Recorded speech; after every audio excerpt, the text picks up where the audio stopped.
this mechanism of like making the decisions for your future self seems like it's relatively rare. Have you ever read like the autobiography of Andrew Carnegie? No. Okay, so it's like I read it when I was like 17. It blew my mind because it just there's a tone to it of like a grandfather sitting you down by like the fireplace and just telling you how life works. And it Hmm. just takes you through his entire life, like all the lessons that he learns. And it has like these like gems. Like at one point, it's like family's dirt poor, they come with nothing. And he gets his first job in a factory and he's like 10. And he's like working in this factory and he's throwing up 3 times from just like the coal fumes. And Hmm. he's like, it was so much the better because I had like more room for dinner.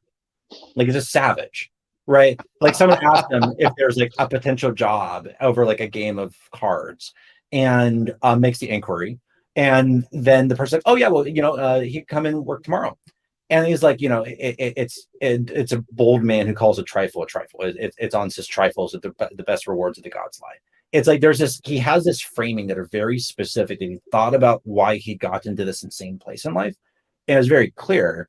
And the thing I took away from that was actually just that there was a commitment to a low probability result Yeah. that made it likely to happen. Because like Right. when I first started doing startup stuff, I knew nothing. I didn't know how to program. I'd never done a startup. Like I had no leg to stand on. I just dropped out of college. There's no reason to think that like I would be able to do a startup. But I just like for some reason I'd read that it takes the average startup 7 years to get to a liquidity event. So I'm Hmm. like, okay, like if I can't get something to work after 7 years, then that's a reason to stop. But there's something about pre-committing to an infinite series of attempts for like a limited amount of time that I feel like kind of gave permission to try a lot of things. Like, how does that resonate? Or have you had anything similar in your Yeah, life? I totally agree with you. I mean, I was an athlete when I was younger. I was a swimmer, and I swam at a very high level. I mean, talk about a low probability payoff, right? Mm-hmm. It's like if you because like the pinnacle of the swimming world is gold medal or a world record holder, a world record, and I trained with a whole bunch of people who had both of those, and you just see that same thing that you mentioned, which is like they are fully committed to the point where they sacrifice everything else. I Mm-hmm. mean, everything. Like, I think one of the best examples of that is the Michael Jordan documentary. Have you Yeah. have you watched that? I mean, Yeah. incredible. I watched that with my kids. Like, I think it's such an important piece of history, and I Mm. think it's such an important psychological examination of it's like a character study, basically, is what it is. It's like, who is Michael Jordan? Like, what drove him to do this? Why was he so successful? What was surrounding him this entire time? And then, like, what were the stories, the other stories, the Isaiah Thomas story, the Phil Jackson story, the Scottie Pippen story, all the other stories that were sort of tangential and involved somehow in the Michael Jordan story. Um, and you look at his single-mindedness, and that reminds me of other people that you and I have worked with, right? Oh, Like, that single-minded focus is the one thing. I think it's just like, pick your poison, pick whatever you want to pick. Doesn't matter. You want to be known for hairstyles, like, do hairstyles all day, every day, forever, and eventually you'll probably get paid for it. yep. And every single one of those people that we know, like especially the ones that have like succeeded to like really absurd degrees, and they're in the group that they are getting up there now.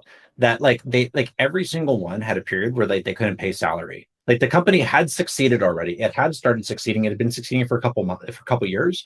And like for a lot of people, it would be like just like awesome. And like, okay, right, I already won. Success. Right. Let's write this out. Every single one of them had a period of reinvestment where they had to risk the business and then go like 6 months without salary when the thing Yep. was already working. Yep. I had to go without salary for a while. Yep. Those things, those are the things. That's one of the reasons I love doing my consulting and advising of Yeah. younger entrepreneurs, because there's just so much that you don't know. Like, the prevailing narrative, I think, in the media is, entrepreneurs have this incredibly fabulous life.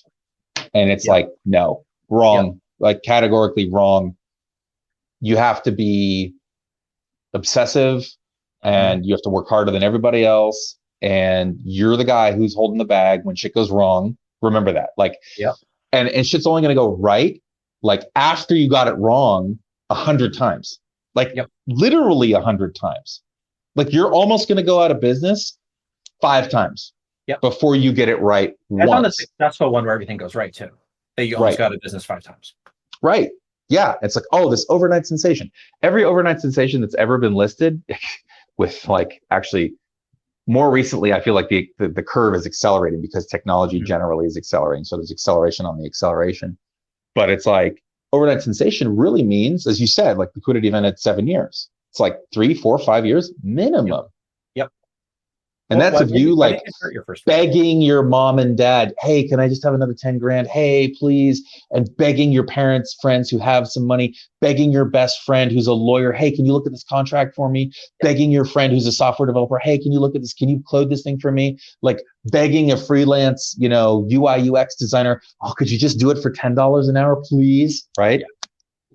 Yes. No, you're you've never been there, have you? Continuous humiliation, self-humiliation. Right. Yes. Yeah. Totally. But you have to be that, like, cara dura is the best, phrase for it. You tenés que ser cara dura. You know that phrase? No. Well, how does it translate?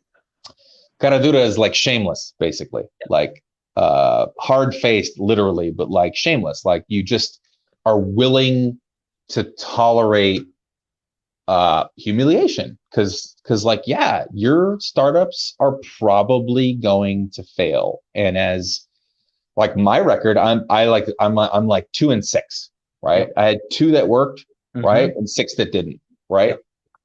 One of them's actually still alive, but like that doesn't matter. But it's like that's actually a pretty good record, And when you talk to people who know, like I talked to you about it, or I talked to Ricky or whoever else we know, like people who know are like, that's actually a really good record.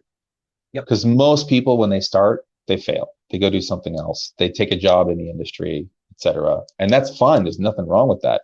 But that's what I tell all the young entrepreneurs. I'm like, guys, the couple pieces of wisdom that I think that you miss as a young entrepreneur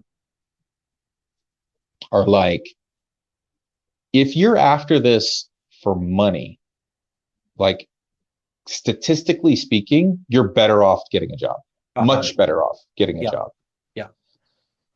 So if you're in this because you're totally obsessed about solving the problem of, access